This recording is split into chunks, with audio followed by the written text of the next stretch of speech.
Awesome. Hi, everyone. Welcome to An Unlikely Story. My name is Kim Havens. I'm the event manager here, and I'm so honored to welcome Amity Gaige to celebrate the paperback release of her incredible novel, The Sea Wife, which I have color coordinated with it this evening, and I highly recommend it. You're going to love it. And she is in conversation with Caroline Leavitt. Before we start, I'd like to go over a few technical tips. If your picture is blurry or you lose your sound, you can click on the help button and choose compatibility mode. You'll be in a slight delay and you can turn it off at any time. And if you lose your connection, your sound, or your video, just exit out of your browser, right back in, and you will be right back in the event. If you have any questions for either Caroline or Amity, you can enter them in the Ask a Question box at the bottom of your screen, and then Caroline will read them after they have their discussion. If you would like to purchase a copy of The Sea Wife, there's a big green button right at the center bottom of your screen. You can click on that, and we will get one out to you along with a signed book plate. Amity Gaige is the author of 4 novels, Oh My Darling, The Folded World, Schroeder, and now Sea Wife. A New York Times notable book, Schroeder has been translated into 18 languages and was shortlisted for the UK's Rathbones Folio Prize in 2014. Amity is the winner of a Fulbright Fellowship, fellowships at the McDowell and Yaddo colonies, and a 2016 Guggenheim Fellowship. The longtime visiting writer at Amherst College, she now teaches creative writing at Yale. Her short stories, essays, and book reviews have appeared in publications such as the New York Times, The Guardian, Harper's Bazaar, the Yale Review, One Story, and many others. She lives in Connecticut with her family, and legend has it that she learned how to sail in order to write Sea Wife. We will have to see. Amity was inspired to write Sea Wife after reading a story in the paper that she found simply irresistible about a young Californian family who got stranded at sea with a sick infant and had to be rescued by the Navy, the Coast Guard, and the Air National Guard. The real-life story became a stage for an extended debate on parenting and risk-taking, a referendum on what kinds of lives adults are expected to live, on the nature of selfishness, responsibility, and love. Sea Wife tells the story of a fictional married couple, Michael and Juliet, and their 2 young children who set off on a sailing adventure together. The narration alternates between Michael's log of their journey on the boat and Juliet's perspective after the journey has ended. I found it so fascinating as the parallels with us all being marooned in our houses and over the past year, and I can't wait to hear Amity discuss it with Caroline. Caroline Leavitt is the award-winning author of 12 novels, including the New York Times bestsellers Pictures of You and Is This Tomorrow? Her essays and stories have been included in New York Magazine, Psychology Today, More, Parenting, Redbook, and Salon. She's a book critic for People, the Boston Globe, and the San Francisco Chronicle, and she teaches online writing at Stanford and UCLA. She is also one of the founding members of A Mighty Blaze with fellow best-selling author Jenna Blum, which was created last year when COVID-19 extinguished the traditional in-person book tour. Their goal was to promote books coming out every Tuesday when new releases drop and having authors choose their favorite independent bookstores to promote their books and their favorite bookstores. So I wanted to personally thank you, Caroline, for all that you've done over the past year to help authors get out into the world and support independent bookstores. So without further ado, am just so pleased to welcome Amity Gaige and Caroline Leavitt to the stage, to the screen. Thank you so much. Thank you, Kim. That was a wonderful introduction. Thank you. So Amity is actually going to read for us, but first I want to ask her a few questions. And I'm so thrilled to be talking to you again, Amity. We actually had an event about midlife love a while ago, and it was fascinating. And of course, I absolutely love Sea Wife. It's told, I love the way it's told in 2 voices, from a captain's log and then from the viewpoint of Juliet. But so much about this radiant book is really about the things we say directly to our partners and the things we cannot say to them, the things we choose to keep hidden. So first question I want to ask you is about your book coming out in paperback. I always wonder, does that feel different to you? Does it read differently? Do you look at it and think, oh, I wish I had done something different. What does that feel like for you? Well, I actually just got my paperback. I feel like my book had babies. Beautiful. It had little mini-me's. They didn't change it at all because they are smart, and it's a beautiful cover. And so they kept it that way. And I just got my babies, the minis, in the mail yesterday, and the book was published 2 weeks ago. So it's one of those COVID things, right? as long as it's in the bookstores, that's fine. I've already read the book. I don't need to read it again. But no, I haven't taken a look at it actually. I haven't read in it as a paperback yet, and I fear doing so because as an author, I have a weird habit of making edits after a book is published. So I talk about a little obsessive. So I probably shouldn't read the paperback. I'll just write in it. It also feels like the perfect book to me for right now, because it was the perfect book to read during the quarantine in hardback, because we're all quarantined. It's that same feeling when you're on a boat. And it's the perfect book to read now because we're sort of gradually edging towards shore. Did any of those things filter in when you were writing it? I mean, did you have a sense of that your writing was a little bit different during the quarantine? When I was writing now? Or yeah, when you were writing then during the quarantine, when you were first writing it, did you know that you were did you have any sense that you were writing a book that was perfect for these times?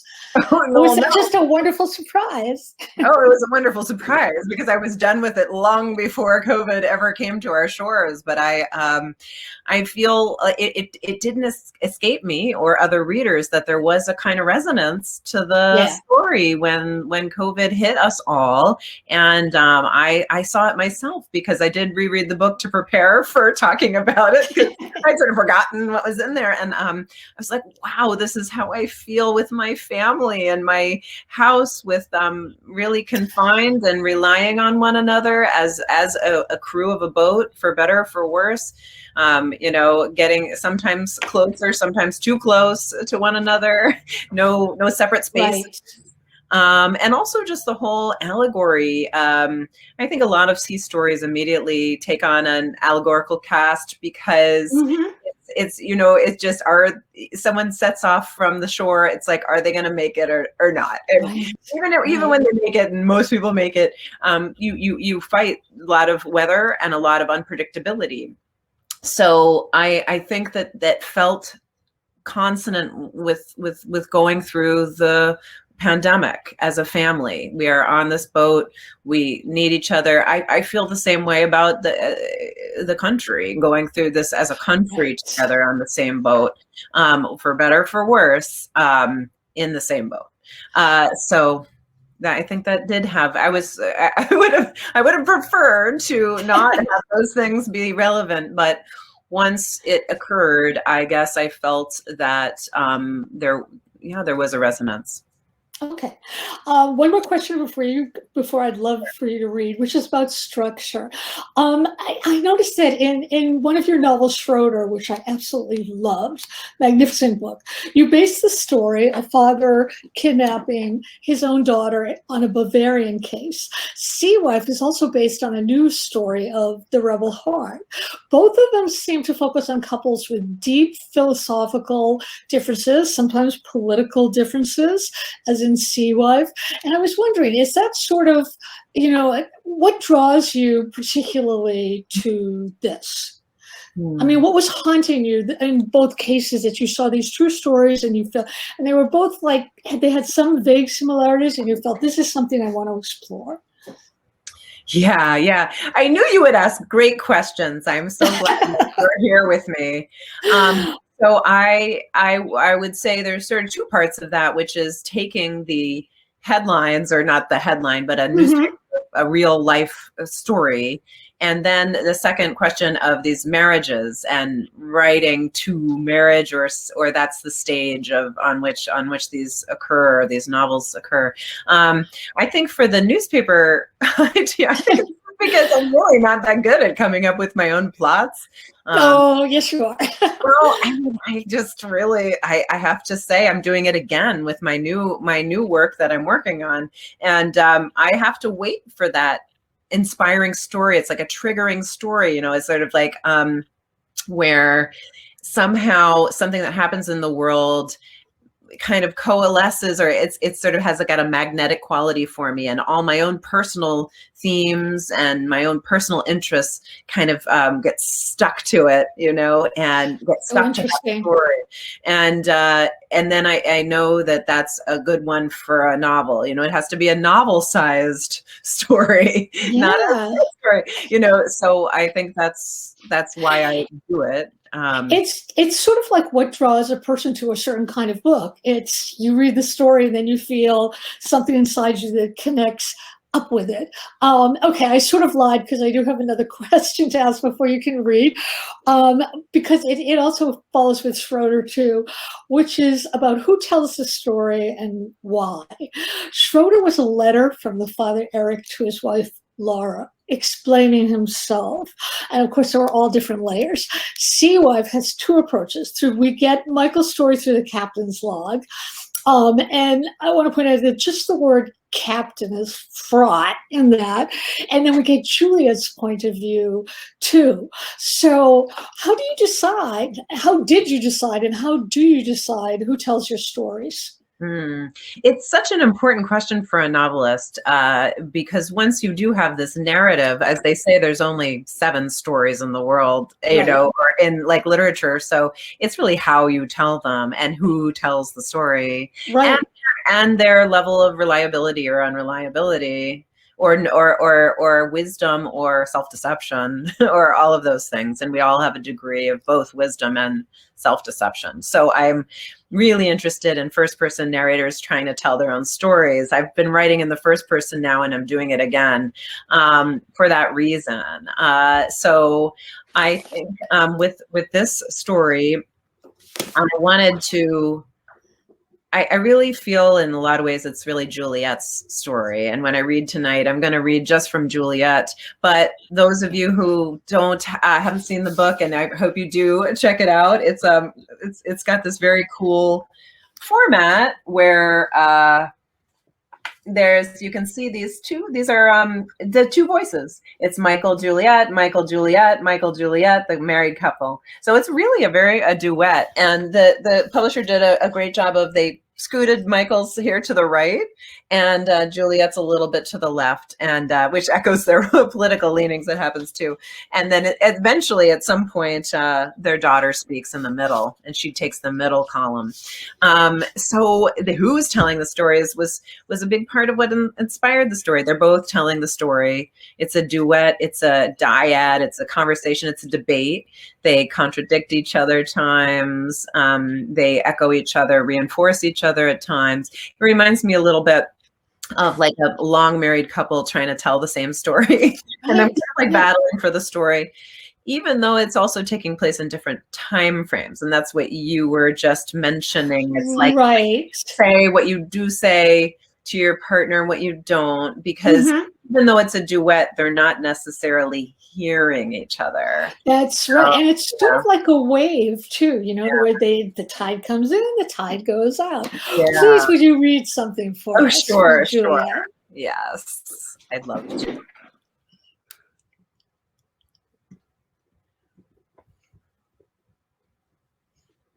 Sorry. All right. I'm just going to say, I read from the very beginning, and Juliet's voice only. Often I will read with especially when I have a man who can be my husband. But here I'm just going to read just a short paperback size reading. Okay. Where does a mistake begin? Lately, I've found the simple question difficult. Impossible, actually. A mistake has roots in both time and space, a person's reasoning and her whereabouts. Somewhere in the intersection of those 2 dimensions is the precisely bounded mistake. In nautical terms, its coordinates. Did my mistake begin with the boat or my marriage itself? I don't think so. I now suspect that my mistake took root in an innocent experience I forgot to decipher, the mystery of which has quietly ruled me. For example, I remember standing beside a blindingly blue Howard Johnson's motel pool at 12 years old, watching a couple undress one another through a half-drawn curtain, while my estranged father disputed the bill in the lobby.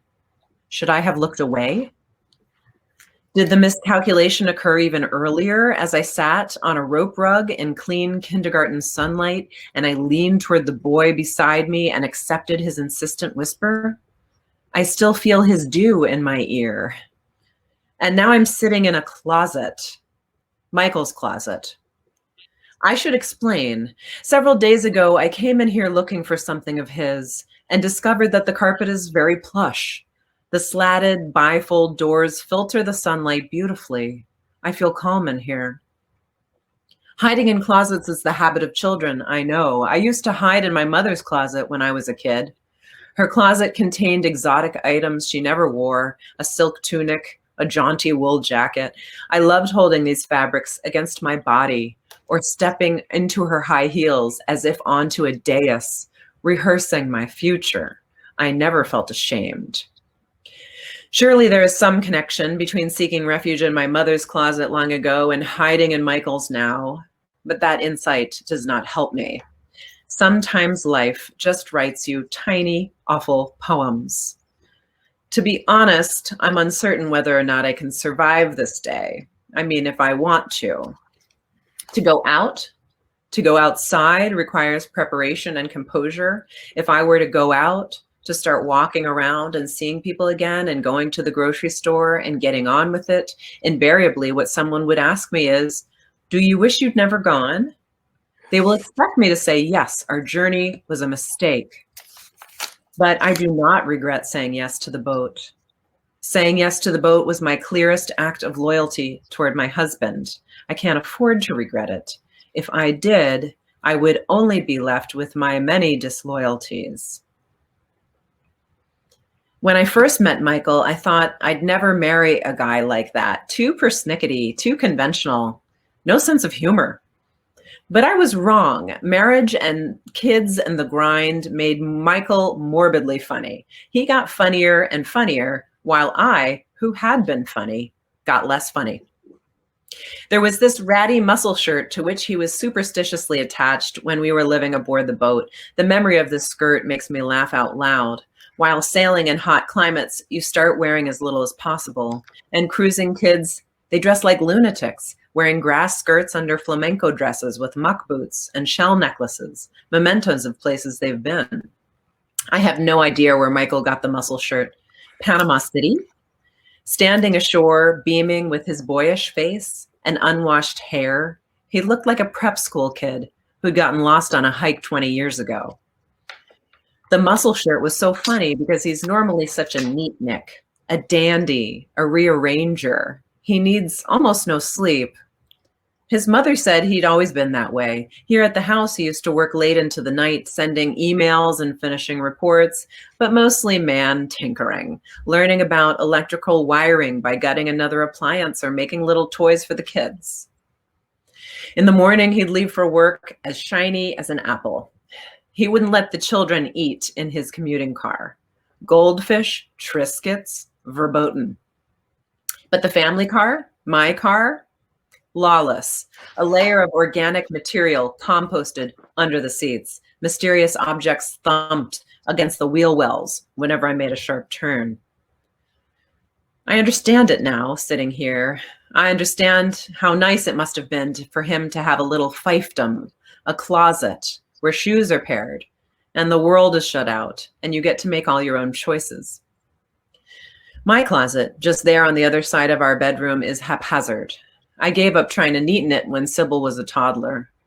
After months of hanging them up, I just left all the blouses on the floor where she'd pulled them off the hangers.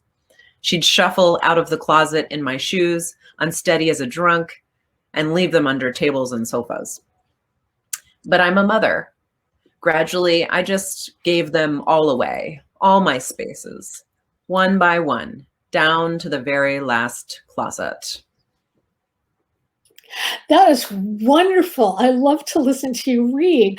I have to ask, I have two questions about that. First, when you were writing, do you read your pages out loud to see how they sound?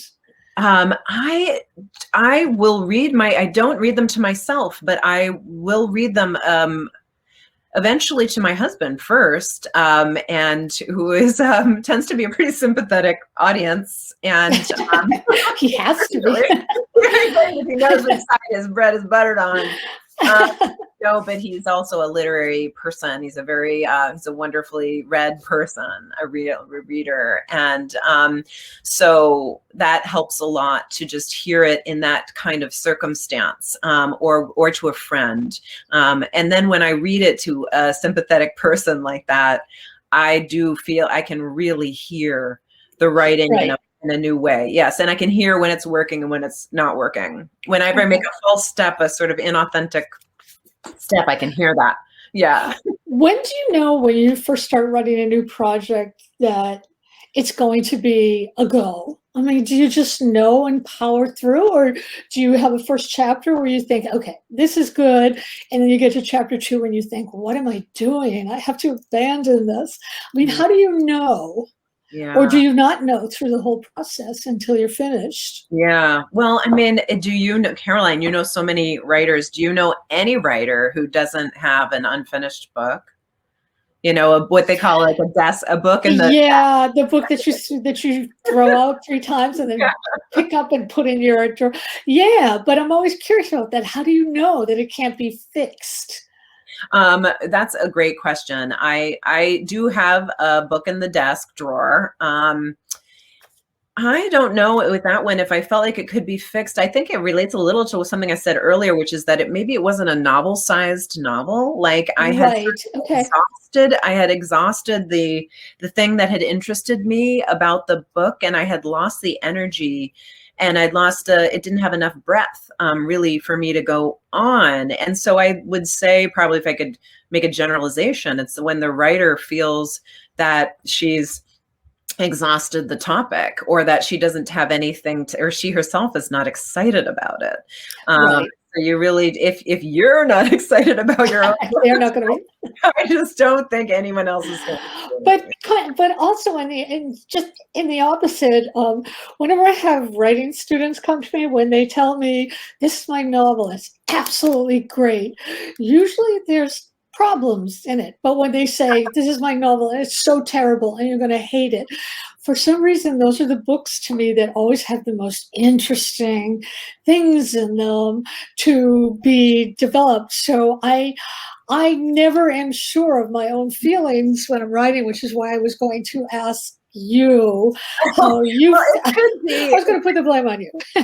No, well, I think that your students are also sort of savvy, knowing that you feel that way. You know that they're going to be like, "Oh, well, if I'm going to come in here really arrogant, she's going to be." No, you're not at all, not at all. So, you know, I want to ask you about learning to sail to write this book, because to me, sailing is such a terrifying thing to do in the first place, and you did it, and you made it seem real and wonderful and scary and everything else. How did you do that? And was there ever a point where you felt that you weren't sure you were going to be able to pull it off? Absolutely. To a second part of the question, I felt it an intention the whole time, and definitely is the hardest book I've written, except in maybe my first book, because I just didn't know how to write a book at all. But so yeah, I mean, the story about my sea knowledge is that I had almost none before I started writing the book, and I didn't. I'm not a sailor, and I'm not like the people who grow up near the sea.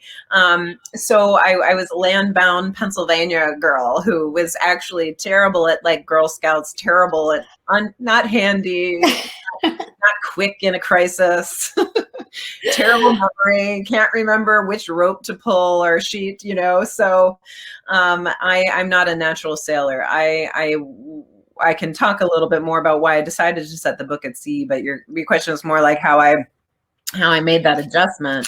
And I guess it was an adjustment that involved, there's a great deal you can learn from reading other people's books. So I would start with things like memoirs by people. There's great ones of a lot of people actually do try sailing. We all have, I think, most of us. You don't. You're I think in a healthy way scared of the sea, and I am too. But a lot of people represents such an incredible freedom and an act of bravery, just especially outside of this out of sight of land. There's something just metaphorically, primitively exciting, scary about that, and I do relate to that. It's like, I think in the book I refer to it as like a lunar landscape on the sea. You know, no absence of anything sticking out, or any markers or signposts or beacons, nothing. And and that's sort of an interesting existential space to be in, just completely alone. It's very hard to be alone in this world. So I really get why people kind of want to go out there. So a lot of people do go out there and they write books about it. I read a lot of those books. I read some great maritime books. I want someone to ask me for my recommendations on, not right now, Caroline, but like, what are your recommendations? But there's some great stories out there. But so I read those books. Then I did talk to people, and I talked to a lot of sailors, and they were very generous, as people tend to be when you're conducting research, especially when you're conducting research and you're not a journalist. So, really? You know, I could say I'm doing research, but don't worry, I'm not going to write about you. Like, I'm not going to report on what you say. I'm going to use your words as inspiration for my made up story, like this castle in the air. And then they get excited. And then they're like, what if you did this? And what if you did that? That's so good. Yeah, great. It just happened to me yesterday on another project. Somebody was like, what if she's found, but it was so fun. So I like that collaborative part of writing, and I think I seek it out because otherwise I'm super lonely in my attic here all by myself all the time. So I started with that, and then eventually I learned that I had to also sail myself. And, it's like you get to a moment in the book where you're, in book writing, where there's some way you have to engage with the material in a new way. I would so love a story from you too. You have 10 books to your name. So I basically went and went down to a sailing course for 10 days in Grenada and by myself. And everyone felt like I was such a scam artist because I was like going to the Caribbean for research, but I truly was. And left my kids and my husband here, and had a really incredible and very difficult experience, actually. So that's informed by Sea Wife. I think that what I really hope that people feel with Sea Wife is that there's both that desire, that romance, and the drama of the sea. Is a real thing. Yeah, it's a changing, ever-changing landscape. Mm-hmm. So exciting. And then also the danger of it too. Yeah. Would you go sailing again? If I had to. If you had to. That's an interesting answer. It was the book was just visceral. I mean, it just felt that you were on the sea. You said something else that I wrote down a note because it was so interesting, where when you wrote your first novel, you said you had to learn. You had no idea how to write a novel. Yeah. How did you learn? Did you have help? I mean, or did you just read other novels? Or well, I'm sure you know the Beckett quote, fail again, fail better. Right, fail better. There you go. I failed rather well. And I think that all of the, okay. And also we'll say that if you want to write a book that's sort of a conventional book, mm-hmm. There's slightly more precedent for that. There's slightly more of a roadmap for that. Both my first novel and this one do have some sort of playfulness with form. They have a kind of roundaboutness to their storytelling. And I think that, it took me a long time to figure that out. And I don't know although I don't know if it would have been easier to write a more straightforwardly told tale. Maybe that's just as hard. It's still very hard to keep all those balls in the air when you're writing a book. Right. I always think it's really interesting when writers talk about process, because there still are a lot of people who seem to think that writing is easy. I know that you go in your studio and you pour through it and there's nothing difficult about it, and that most certainly is not true. You have four you Yeah, have four questions. Oh, I have 4 questions. Can I just ask you one? Yeah, sure. Did you, with your writing your first book, did you also have to learn how to write a novel? And then did it get easier for you to figure it out a little bit? Well, my first novel came out of a short story where I won a Young Writers Prize. And all of a sudden there were all these agents saying, well, this is your novel. And I was saying, I don't know how to write a novel. And I said, well, you do now. And the agent said, you do now, because here's a contract and you have a year to do it. And I looked at the short story and I was physically ill. I had no idea how to do it. I can't say I had a lot of help. I just sort of pushed through it. And but that's what happens every time I start a new novel. I think, I don't know how to do this. Yeah. And then you sort of wind your way through. Yeah. Okay, so somebody asked, Jen asked, can you give us any hints about what you're working on now, your next book? Oh, sure. Oh, good. I've been working for a while now on a story about a hiker on the Appalachian Trail who gets lost, who wanders off the trail and gets lost. And I am going to Maine next week to sort of develop the story. I'm not going to do anything stupid like try to go hike the Appalachian Trail. It's like sheer ice or mud. It's one of the other horrible elements. But I'm going to meet some people, and I have one character who is a Mainer, and that's really something I want to honor and try to, characterize. According to the Mainers I've spoken to, a very unique culture and a unique space. So I want to do the same thing as I did with Sea Wife and go to that place and listen. I had someone, same contact as last night, told me, go to a diner. There's going to be a bunch of 80-year-old guys there, and they will tell you, That's right. That's right. Do you have any pages written? I do. I've got 4 or 5 major characters, and one of them's a game warden. So I'm going to meet a female game warden. That's incredible. That would be really, really interesting. Yeah, I'm excited. I really I enjoy these stories, these kind of combination of these odysseys, these adventures that my hiker is going on, and also it's themes, the themes that apply to us all. Right. Yeah. Okay, so Anne Buckley says, I loved the book. It was so relatable and the sea life was fascinating. Agree. Can you talk a little bit about the ending? Oh, good question. It's not your typical novel wrap-up. What made you choose to decide to write it this way? Oh, wow. That's a really good question. That's from Anne. Is that Anne? Is that her name? Yes, that's Anne Buckley. And I wonder if Anne means, she probably means that the notes section of the novel where these outtakes of about the characters' like lives, ongoing lives, and I think that's what she's referring to. So I can totally talk about that. I obviously won't give the end away for those who want to read it. But there's a sort of super end where there's this section, and it has really inspired a lot of conversations where I've seen it on Instagram and stuff, people debating whether or not they like this section. But it's more just like outtakes from the. I wanted it to be optional, and for people to read it or not. A little bit the way you see the outtakes at the end of a film or the bloopers. I really like that.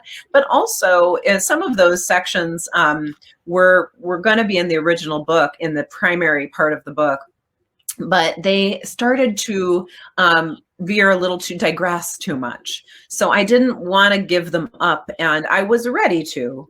But my editor, and I appreciated this, said, it's okay. We can keep them here, and readers can make of it what they will. And perhaps it's a little distracting. Smart.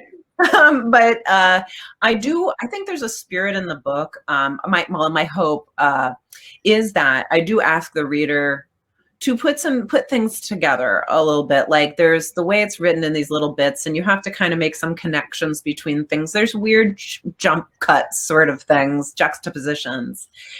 And so I guess it was sort of in the same spirit of the book that I would put that material there and hope that it would just be food for thought that people could do with what they wanted to.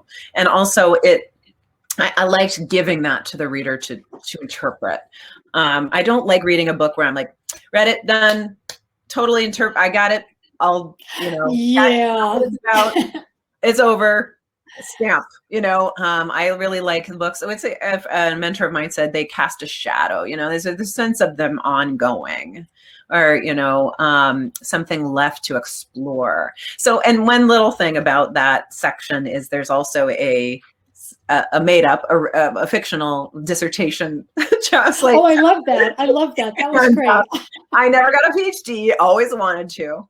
So then I finally got to write my character Juliet's a little excerpt from her PhD. And in that section, you realize that though she had been thwarted throughout the book in finishing her dissertation, and that she was all but dissertation, she finally finishes it and publishes it. Yeah. Okay. Jen asks, did you study poetry? That was actually one of the questions I was going to ask you, because your language is so poetical and beautiful. Or did you have to research poetry in order to write the book? Oh, thanks for the question, Jen. That's a nice question. So did I study poetry? Was that the question, Caroline? Yeah. Did you study? Yes, I'm sorry. Did you study poetry?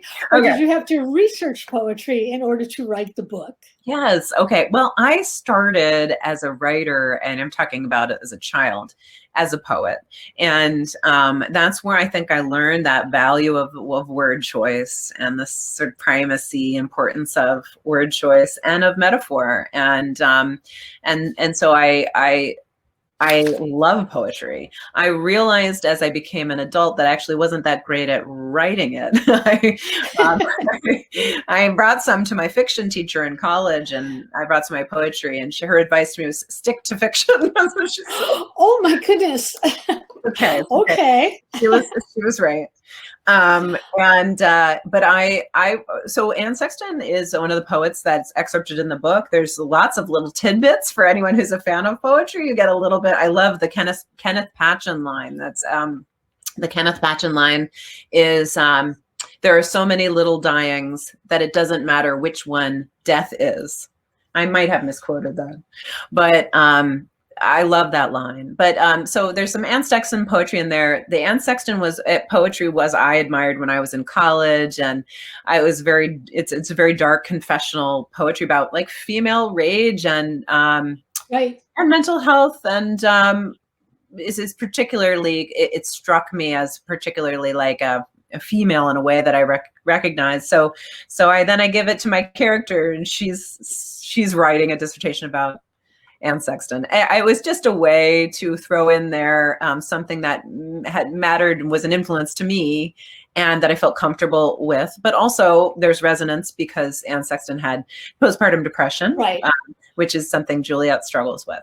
So that's how it all knits together. It wasn't so conscious as that, as just being like a little bit like making a kitchen sink cookie, like, oh, got some pretzels, some M&Ms. Someone has a comment. This is actually a comment that was in the chat, which was one of the questions I was going to ask you. And Denise Gordon said, I love the political differences between the husband and wife because I lived that in my marriage. So helpful to read during the pandemic. I also wanted to know, Michael is sort of conservative, to say the least, but yet he's not a caricature. He's a real whole person. So, and I wanted to know if you could talk about that and tell us how you did that and how you were able to make him seem like a real person, where for him, his viewpoints were understandable, whereas for Juliet, they were not. Right, absolutely. And thanks for that comment. I'm so interested in hearing people from politically mixed marriages. I've read recently that there are fewer and fewer of them, and it's sort of a sign of how polarized where it's like, I couldn't possibly see your point of view. I don't intend this. I intend this book to be for any people of any political persuasion. For me, what I was feeling as I was writing the book, you were talking earlier about what influences while you're writing the book, was the political polarization in this country. Oh, yeah. So intense. And it makes me genuinely sad. And I think that I wanted to, I wanted to show how that, of course, would bear out in a marriage. But also there's a ready-made comparison in any marriage, which I'm sure this commenter would understand, which is you really must see one another as sympathetic and human in marriage in order for it to work. Yeah. You even have to accept criticisms about you that you feel are totally false. Yeah. But that's how. And I think it's a lot for somebody who's in a politically mixed marriage to do that, because there's already stakes involved in other ways that you have to continue to be heard and hear the other. I think with Michael, I mean, he was the harder one to write, in the sense that his political views aren't mine, but I knew that to write him, I would need to definitely see him as his ideas as actually having merit. So that experience was personally useful to me. I read some books about conservative thought. I tried to read things and actually see if there was any overlap in anything that I could understand, and there was.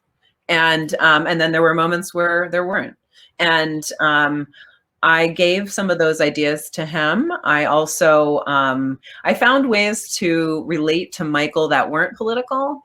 So much as the commenter would do in her own marriage, you love the person for these other reasons. Right. You can bear or forgive the things that you don't agree with. Same with Michael, because there's things I really love about him as a character. He's a good dad. Yeah, I did too. I thought, okay, he has different viewpoints, but as I said, they seemed like they were his viewpoints. They were right for somebody like him, and I could understand why he was with Julia, and I just found that really, really interesting.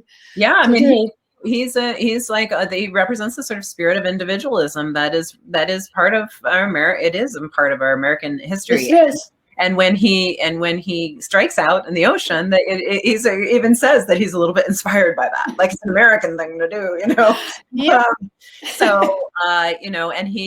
And that's he has a certain integrity. He has integrity in the sense of how he. Yeah, he does. That's the right word. Integrity. We have one last question for you, which is from Jen again.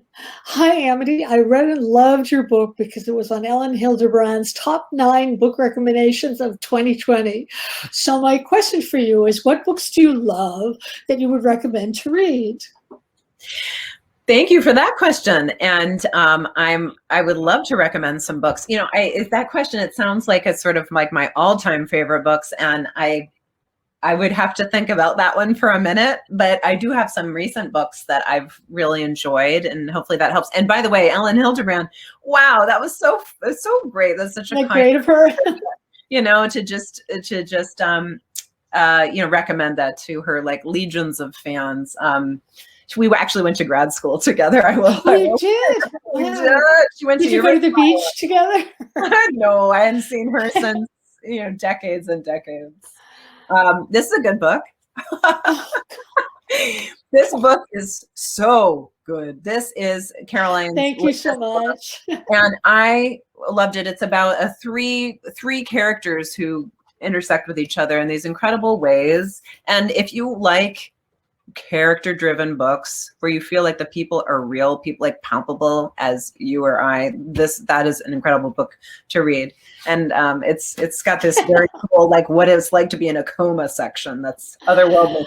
And Akhtar is a playwright who wrote this great book. It's autofiction. It's very juicy. Book. It's got a lot of edgy stuff in it, and a lot of intense political discussion about being a Muslim American right here and now. But he is such an, I'm going to say this, he's kind of an outlier to Akhtar. He's a real truth teller. And I just appeared with Meg. Such a great book. Love this book. And, anyway, it's a book about a woman who is imprisoned falsely. She's innocent, mostly because of her religion. It's set in India, but it's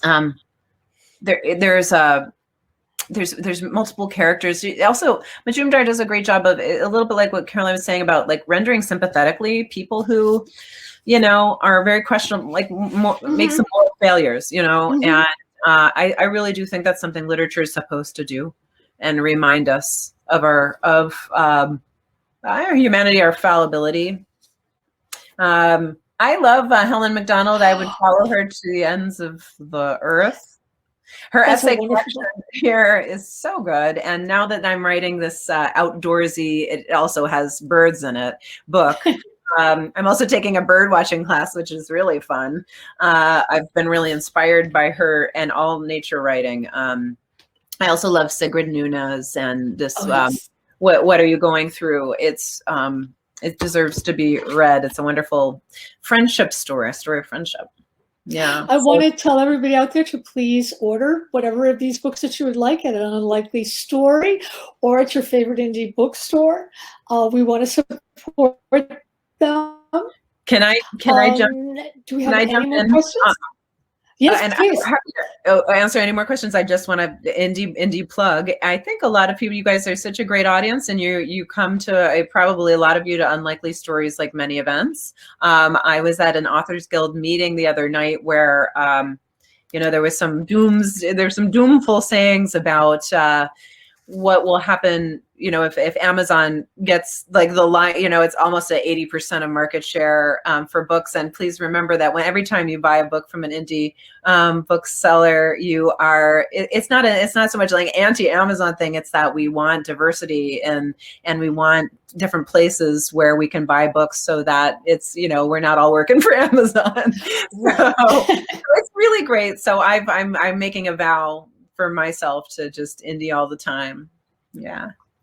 So thank you all so much, and thank you so much, Amity. I can't wait to read your next book, and it's always a pleasure to talk to you. It's always so much fun, and Yes. thank you. An Unlikely Story. I only wish we could be there. Oh, there you are, Amity. Oh my gosh, this was so fantastic.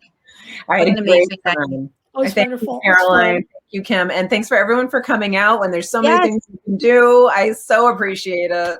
I hope you. We look forward to welcoming you in the store for your next book, Amity. I'll be there. Okay, excellent.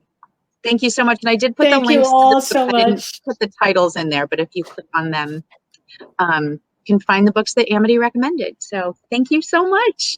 Nice. Thank you, everyone. Thank you, everyone. Bye. Bye-bye.